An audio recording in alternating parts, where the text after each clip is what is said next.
બેડરૂમમાં ભૂલથી પણ ના કરો આ 10 કામ.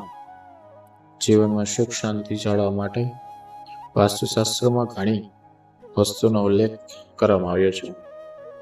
જો આ વાતનું જીવનમાં યોગ્ય રીતે પાલન કરવામાં આવે તો વ્યક્તિ ઘણી બધી સમસ્યાઓથી છુટકારો મેળવી શકે છે. જો કે બેડરૂમમાં વાસ્તુના નિયમોનું પાલન કરવું જોઈએ.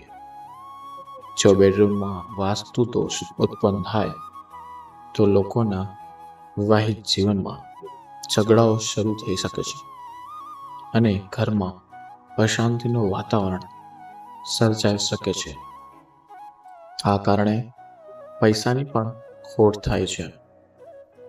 આ વિડીયોમાં આપણે જાણીશું કે બેડરૂમમાં ભૂલથી પણ કઈ વસ્તુઓ ના રાખવી જોઈએ અને કઈ વસ્તુ રાખવી જોઈએ. એ જાણીએ તે પહેલા આ વિડીયોને લાઈક કરજો, ચેનલને પણ સબસ્ક્રાઇબ કરી દેજો અને કમેન્ટ બોક્સમાં જય મા લક્ષ્મી જરૂરથી લખજો. વિડીયો ખૂબ જ મહત્વનો રહેવાનો છે, એટલા માટે છેલ્લે સુધી જોતા રહેજો.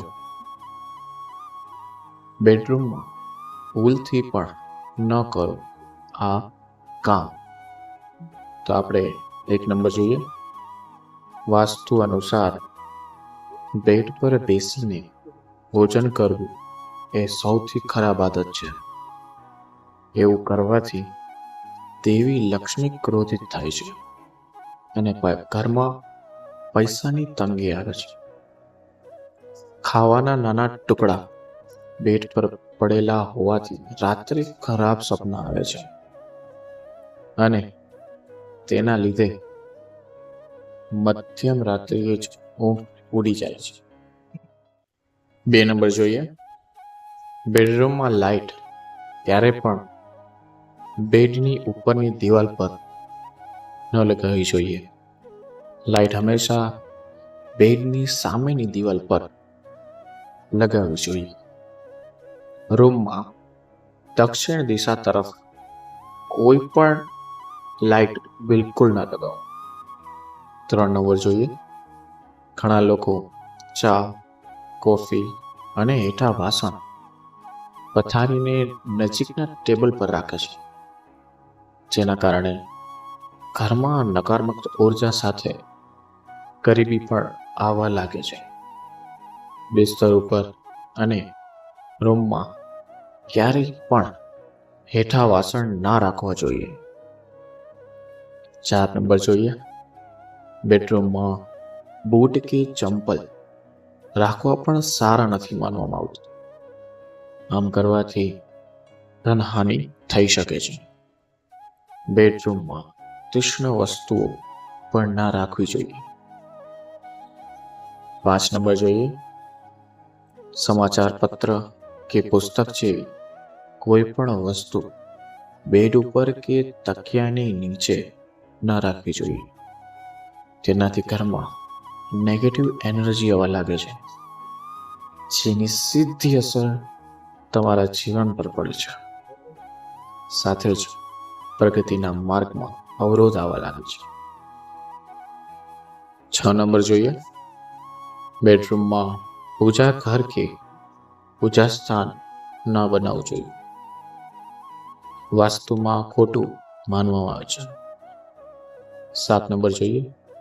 મોટા ભાગના લોકો બેડરૂમમાં ડ્રેસિંગ ટેબલ રાખે છે. તેમાં આરીસો હોઈને કારણે બેડનો પ્રતિબિંબ આરીસામાં દેખાવા લાગે છે, જેના કારણે વાસ્તુ દોષ લાગે છે.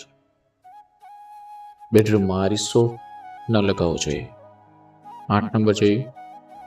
બેડરૂમમાં દેવી દેવતાઓની તસવીર પણ ન લગાવવી જોઈએ.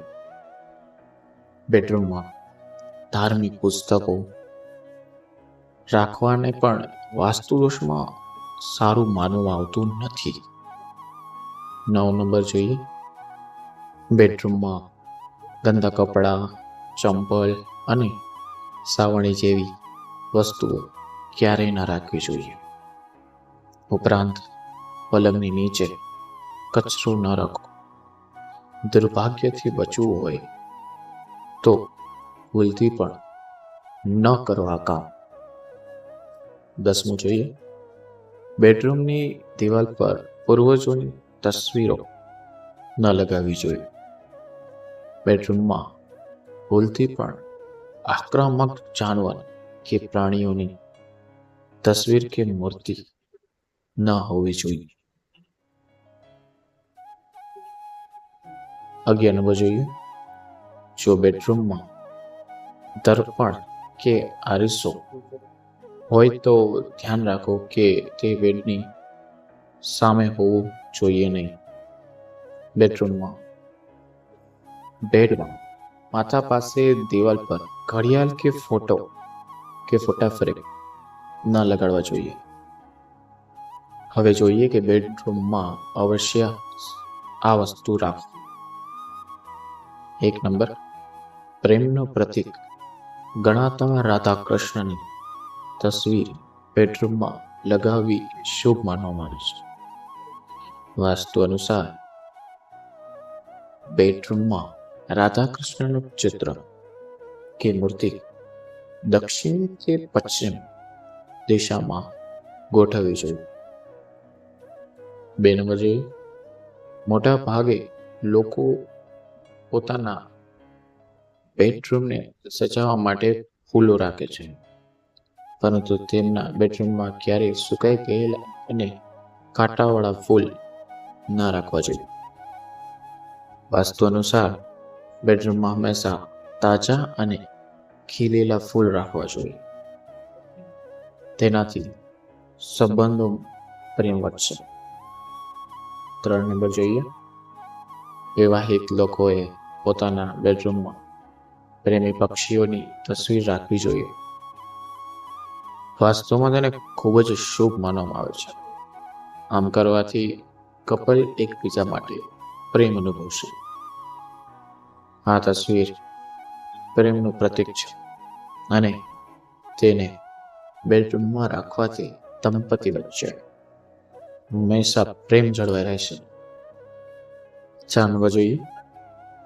વાસ્તુશાસ્ત્ર અનુસાર વાંસના છોડને સૌભાગ્યનું પ્રતીક માનવામાં આવે છે, જેને ઘરમાં લગાવવાથી પરિવારમાં સુખ સમૃદ્ધિ આવે છે.